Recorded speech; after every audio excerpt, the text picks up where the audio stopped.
Estuda a monotonia e os extremos da função definida por fx igual a seno de x sobre 2 mais cosseno de x.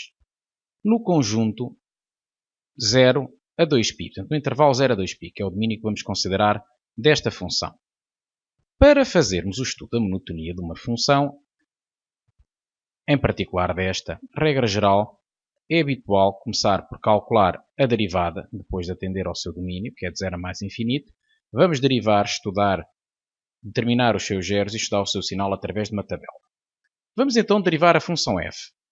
f' de x, para derivar o quociente seno de x por 2 mais seno de x, vão ser úteis estas regras que aqui apresentamos, em particular a regra da divisão.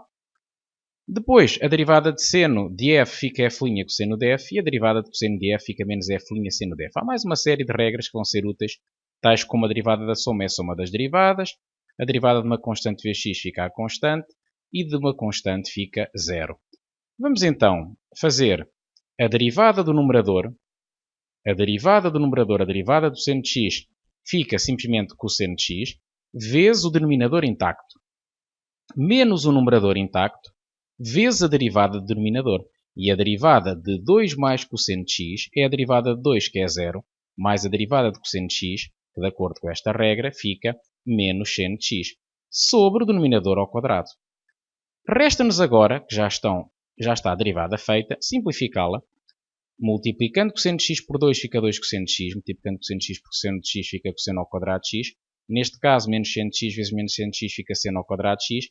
E sabemos que seno ao quadrado de x mais cosseno ao quadrado de x é igual a 1, pela forma fundamental da trigonometria, pelo que podemos colocar aqui 1. Ficamos assim com uma fórmula bem mais simples. O passo seguinte vai ser encontrar os zeros da derivada. E então, igualamos o numerador a 0, o denominador tem que ser diferente de 0, porque para uma fração se anular tem que o denominador não se pode anular, e fica então cosseno de x igual a menos 1/2, uma vez que cosseno de x é sempre diferente de menos 2. Portanto, esta segunda condição é uma condição universal. Vamos agora procurar um valor cujo cosseno seja menos 1/2, um ângulo, e como sabemos que cosseno de π-terços é igual a 1/2, pela tabela de razões trigonométricas dos ângulos de referência, naturalmente que 2/3 de π, que é π menos π-terços, também vai ter cosseno igual a menos 1/2. Deste modo, vamos escrever cosseno de x igual a cosseno de 2/3 π, e agora podemos fazer uso da conhecida fórmula de resolução de condições com cossenos, equações com cossenos, que nos diz que cosseno de x é igual a cosseno de alfa, é equivalente a ter x igual a alfa mais 2kπ, ou x igual a menos alfa mais 2kπ. Portanto, neste caso, o alfa é 2/3 de π, e fica x igual a 2/3 de π mais 2kπ, ou x igual a menos 2/3 de π mais 2kπ. Portanto, desta forma, é particularmente útil para resolver equações com cossenos, também há outra para senos e para tangentes, e ficamos então com duas famílias de soluções. O passo seguinte é encontrar as soluções da equação anterior pertencentes ao intervalo 0 a 2π. Para isso, vamos considerar em primeiro lugar a família x igual a 2π, 2/3 de π mais 2kπ, com k pertencente a z, e vamos começar a atribuir valores a k. Podemos começar com menos 1, e somos conduzidos ao valor 2/3 de π menos 2π, que dá menos 4/3 de π, que não pertence ao intervalo 0 a 2π, porque menos 4/3 é menos 1.333, portanto é negativo, basta que seja negativo neste caso. No caso do k igual a 0, ficamos com 2/3 de π, que pertence ao intervalo 0 a 2π. Podíamos substituir, caso dúvidas houvesse, o π por 3,14 e 2 vezes π a dividir por 3 ia dar um número entre 0 e 6,28, que é igual a 2π. Para k igual a 1, vamos substituir o k por 1 e fica 2/3 de π mais 2π, que dá 8/3 de π, que não pertence ao intervalo 0 a 2π, uma vez que 8/3 é maior do que 2. Ficamos então com a solução x igual a 2π sobre 3 nesta família.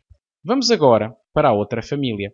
Menos 2/3 de π mais 2kπ, começa-se no menos 1 e, contas feitas, não pertence ao intervalo 0 a 2π.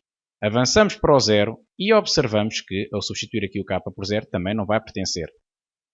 Avançamos para o 1 e finalmente aparece-nos um valor que pertence.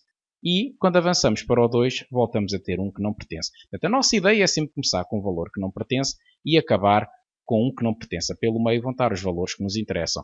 Aqui aconteceu a mesma coisa, mas, pelos vistos, houve 2, começámos um antes, não é? Nós não sabíamos se íamos começar no 0, por isso começámos no -1, mas pronto, ficou trabalho feito a mais, bastava-nos começar no 0, se tivéssemos visto logo que o 0 que a solução que resultasse do 0 não ia pertencer ao intervalo, então podíamos ter começado logo no 0.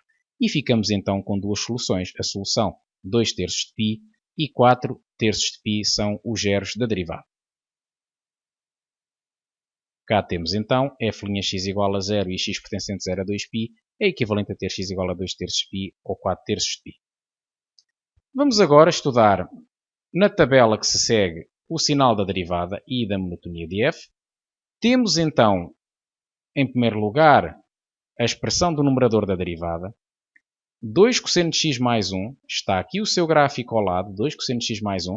Observamos que é negativo entre os zeros e positivo fora deles, pelo menos no que diz respeito à vizinhança de 2 terços de π e 4 terços de π, vizinhança esquerda de 2 terços de π e direita de 4 terços de π.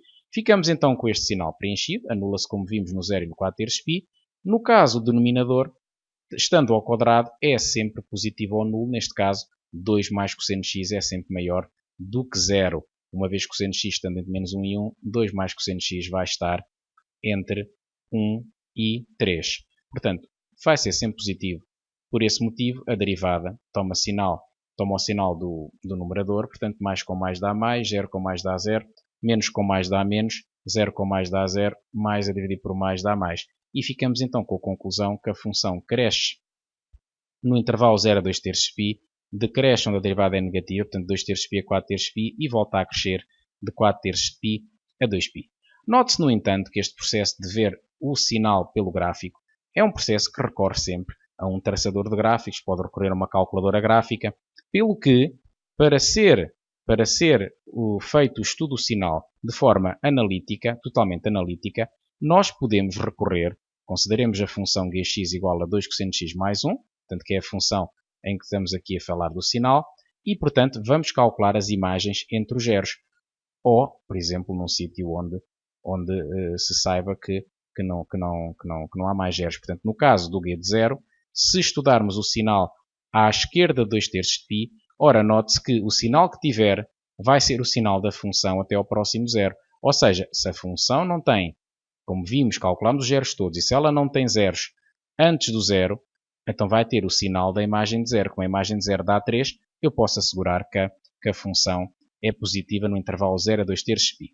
Vamos a um valor entre 2 terços de π e 4 terços de π, pode ser, por exemplo, o π. Naturalmente que, se eu sei que entre 2 terços de π e 4 terços de π não há mais nenhum zero, como a função é contínua em R, em particular neste intervalo, então o sinal que ela vai tomar no intervalo 2 terços de π a 4 terços de π é igual ao sinal de um valor intermédio, por exemplo, a imagem de π, dando-nos -1, nós asseguramos que o sinal entre 2 terços de π e 4 terços de π vai ser o sinal do g de π. Poderíamos fazer o sinal de muitos outros. Entre 2 terços de π e 4 terços de π estão muitos ângulos. Está o 5 sextos de π, vai estar o 7 sextos de π. Portanto, qualquer um deles iria ter, naturalmente, valor imagem negativo. Portanto, e o sinal de um deles dá-nos o sinal dos outros todos, porque a função nunca mais vai trocar de sinal, porque para trocar de sinal tem que se anular. Falta-nos saber o sinal de 4 terços de π a 2π. Podemos muito bem fazer a imagem de 2π, substituindo aqui por 3 fica 2 cosseno de 2π, que é 2 vezes 1, que é 2 mais 1, que dá 3, e portanto, sendo positivo, chegamos a esta conclusão. Quer isto dizer que o processo gráfico, se o exercício disser que é para recorrer a processos exclusivamente analíticos, não podemos utilizá-lo. Agora, este processo podemos utilizá-lo sempre.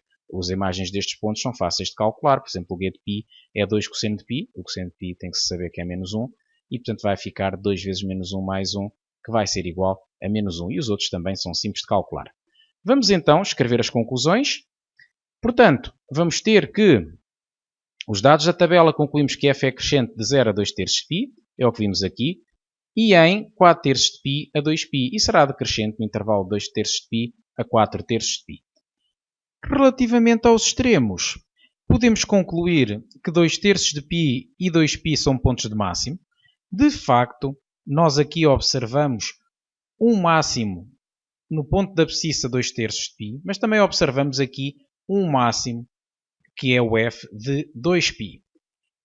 Relativamente aos mínimos, temos que o ponto da abscissa 4/3 de π é ponto de mínimo, bem como o ponto da abscissa 0. Portanto, 0 e 4/3 de π são pontos de mínimo. Se nos fosse pedido para estudar a existência de extremos, esta resposta é suficiente.